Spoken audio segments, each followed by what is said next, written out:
In section 7.4, we deal with three main topics: resonance, formal charges, and octet rule exceptions.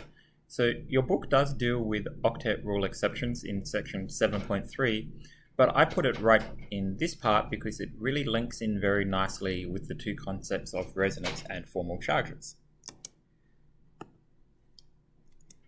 So allotropes are different molecular forms of an element. So examples could be things like the diamond form of carbon versus graphite. They're both made up 100% of carbon atoms, but they're different molecular forms of the element. And there are other examples for different elements. Ozone is an allotrope of oxygen. And the most common allotrope of oxygen is regular diatomic oxygen, but ozone is found in the upper atmosphere, where it's sort of formed as a result of the action of very strong UV radiation up there. And it's also formed in lightning storms and other high energy processes, some things like arc welding, and where you have like electrical sparks with a lot of energy. So what happens is a diatomic oxygen gets decomposed into atomic oxygen, and then that atomic oxygen is highly reactive. It has 2 unpaired electrons, and it reacts with the molecular oxygen to form a molecule of ozone. So like I said, ozone is often formed in like high energy environments. So it can be formed inside your automobile due to the combustion of fuels, at power stations. And a problem with ozone is it really irritates your lungs, and it's also a source of acidic conditions that can be damaging to plant life. In the upper atmosphere, you've probably heard of the ozone layer, and ozone plays an important role in shielding us from UV radiation from the sun. In particular, it blocks a type of UV radiation called UVB, and that can kind of lead to skin cancers and other things. So there's a small band of ozone right at the top of our atmosphere.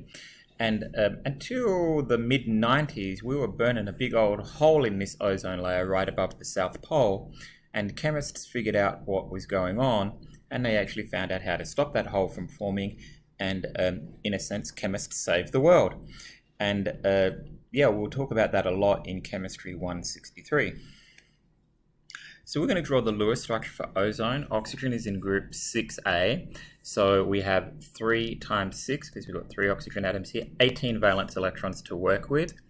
So our choice of central atom is oxygen, oxygen, or oxygen. So it's pretty clearly going to be oxygen. So the basic kind of point where we begin is with 3 oxygen atoms connected in a line. So there's our central atom, and then we've got our 2 outer oxygen atoms. And so our next step is to complete the octets on our outer atoms. And we do that by placing 3 lone pairs on each of them. And then we have 2 electrons left over at that point, and they're going to go on our central atom. So we put those 2 electrons on our central atom. Now we check the octet of our central atom, and what we find is that it only has 6 electrons around it, 2, 4, 6. So we need to complete the octet by bringing in 1 lone pair. Now, do you bring the lone pair in from the left, or do you bring the lone pair in from the right, or does it not make any difference? But whatever you do, you're going to end up with a structure like this. Each of the outer oxygen atoms, they have lone pairs on them. One of these outer oxygen atoms is attached via a single bond. It has 6 lone electrons on it. The other outer oxygen atom is connected to the central atom via a double bond, and it has 2 lone pairs on it. The central atom has just a single lone pair.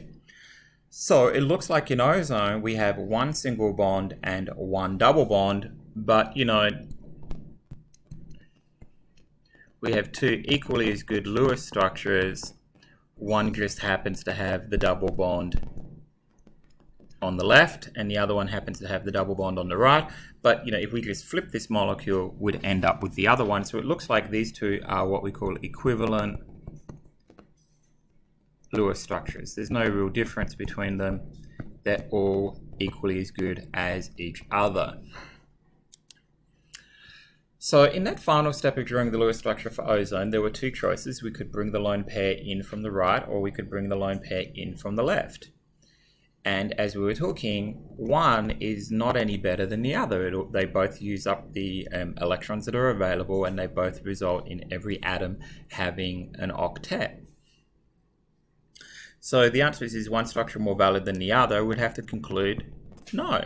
They look pretty much, or they are identical. However, there's something interesting.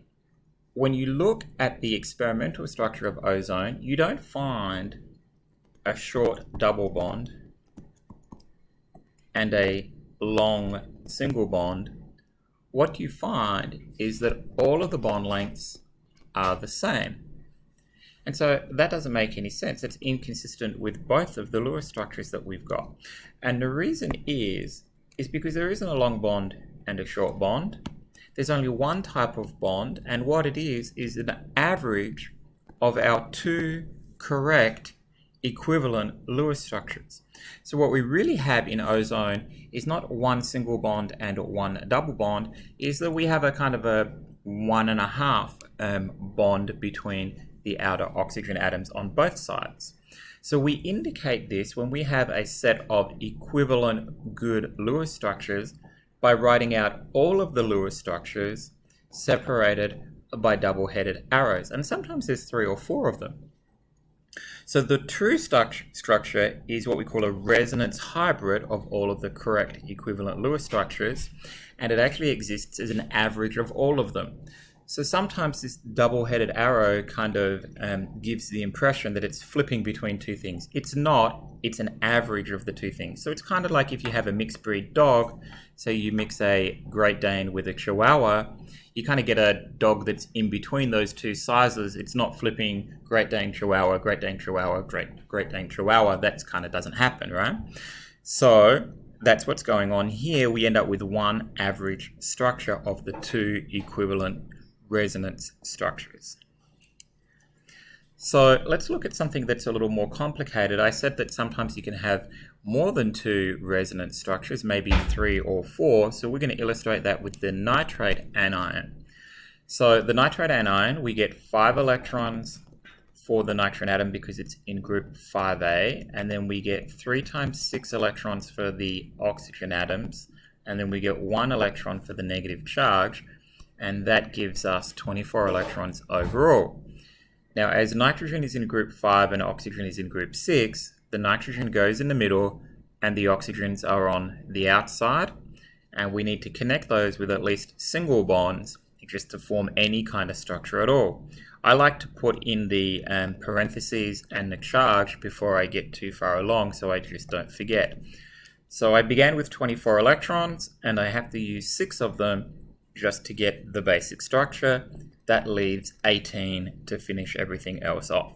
So in step 4, I start finishing the octet on my outer atoms. So I do that. I add 6 electrons to each of these oxygens to give them a full octet. So 6 times 3 is 18, and so that uses up all of my electrons.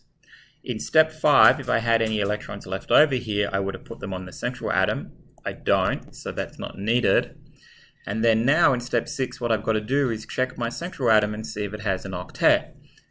2, 4, 6, it doesn't. So I need to bring in 1 lone pair to get it up to an octet. Now you can see that it doesn't matter where I bring that lone pair in from, it's going to give me an equally good structure. In fact, there are 3 possibilities for doing this. So I end up with 3 resonance hybrids, with the double bond kind of moving around this polyatomic ion. What I know is it's not that there are 2 long bonds and 1 short bond. All of the bonds are going to be of the same type. It's just kind of difficult to represent that with Lewis structures, that it will be, other than saying it's going to be the average of all of these 3.